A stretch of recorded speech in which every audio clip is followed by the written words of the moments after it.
Кез келген мемлекеттің ең басты ұлттық байлығының, дәулетінің іргетасының бірі оның табиғи қорлары, табиғат байлығы.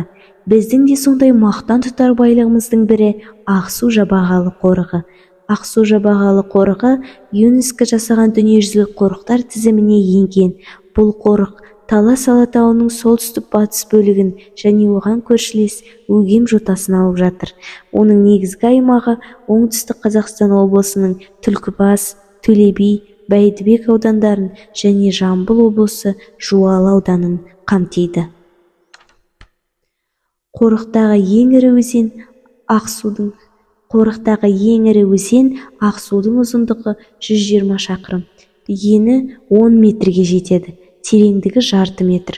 Ақсу-Жабағылы қорығында аң мен құстың 550, өсімдіктің 200-ден астам түрі бар.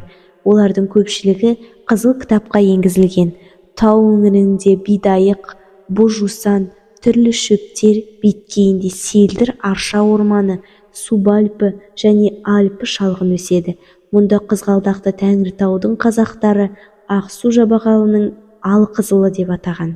Ақсу-Жабағылы қорығының мұражайында 400-ге жуық жыл жасаған шыршаның кесіндісі сақтаулы тұр. Қорықтың өсімдіктер дүниесі де әр алуан. Онда мүктің 61, қынаның 58, жоғары сатыдағы өсімдіктің 1400 түрі бар. Қорықтың жануарлар әлемі де өте бай. Сүтқоректілердің 42, арқар, таутеке, елік, марал, барыс, тянь-шань қоңыр аюы, борсық, сусар және тағы басқа.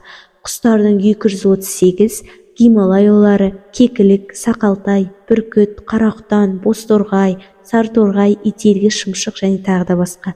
Бауырымен жорғалаушылардың 9, алай жалаңгөзі, сары бауыр, кесіртке, қалқан тұмсықты, шұбар қара жылан, сұр жылан және тағы басқа. Қосмекенділердің 2, жасыл құрбақа және көлбақа.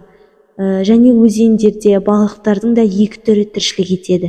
Омыртқас жәндіктердің де алуан түрі бар.